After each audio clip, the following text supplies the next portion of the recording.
hello hi ரீசெண்டாக நான் ஒரு சூப்பர் மார்க்கெட் போனேன் பார்த்தேன்னா எனக்கு கலர்ஸ் அடிக்ஷன் ஸோ அதனால ஒரு டப்பாவை தூக்கிட்டு வந்துட்டேன் பார்த்தேன்னா அது அக்ரலிக் பெயிண்ட்ஸ்னு சொல்லியிருக்காங்க என்னடா ஒரு சின்ன பாட்டிலில் தான் நம்ம அக்ரலிக் பெயிண்ட்ஸ் வந்து யூஸ் பண்ணுவோம் இதெல்லாம் ஸ்கெட்ச் வடிவில் இருக்குது சரி சரி வாங்கி பார்ப்போம் அப்படின்னு சொல்லிட்டு 111 நான் இந்த ஸ்கெட்ச் பாக்ஸை வாங்கினேன் இல்லைங்க அக்ரலிக் பெயிண்ட் பாக்ஸ் சரி யூஸ் பண்ணலான்ட்டு என்னோடய ஃபேவரட்டான டர்க்கியஸ் ப்ளூ கலர் எடுத்து என்னோடய சேனல் நேமை எழுதினேன் பார்த்தா ஓகே நல்லா தான் இருக்குது என்ன ஸ்கெட்சு மாதிரி தான் இருக்குது எனக்கு அவ்வளோ டிஃப்ரென்ஸ் தெரியல நான் சில யூடியூப்ஸ்லலாம் பார்க்கும்போது அந்த அக்ரலிக்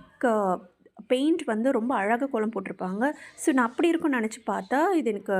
கொஞ்சம் டிஸாட்டிஸ்ஃபேக்ஷன் தான் பிகாஸ் அது மொரலஸ் ஒரு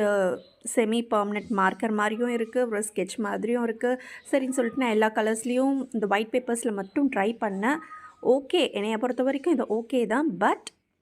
நான் எக்ஸ்பெக்ட் பண்ண அளவுக்கு எனக்கு இந்த அவுட்புட் வரலன்னு தான் சொல்லணும் மேபி ஒரு பிளாக் சார்ட்டில் அப்படி வரைஞ்சால் என்னமோ வருமோ என்னமோ சரி பார்க்கலாம் ட்ரை பண்ணலாம் ஸோ ஃபர்ஸ்ட் ட்ரைனால் நான் ஜஸ்ட் ஒரு ஒயிட் பேப்பரில் தான் ட்ரை பண்ணேன் பரவாயில்ல நல்லா தான் இருக்குது சரி இனிமேல் இதில் வச்சு நம்ம சும்மா ரங்கோலிஸ் ட்ரை பண்ணுவோம்னு சொல்லிட்டு நான் பண்ண போகிறேன் ஸோ இந்த வீடியோ பிடிச்சிருந்ததுன்னா லைக் பண்ணுங்கள் பட் இதுக்கப்புறம் நீங்கள் இந்த மாதிரி கலர்ஸ் வாங்க போகிறீங்கன்னா கொஞ்சம் பார்த்தே சூஸ் பண்ணுங்கள் ஏன்னா ரொம்ப ஏமாந்துருவோம் நம்ம இந்த மாதிரிலாம் பார்த்துட்டு ஸோ தேங்க்யூ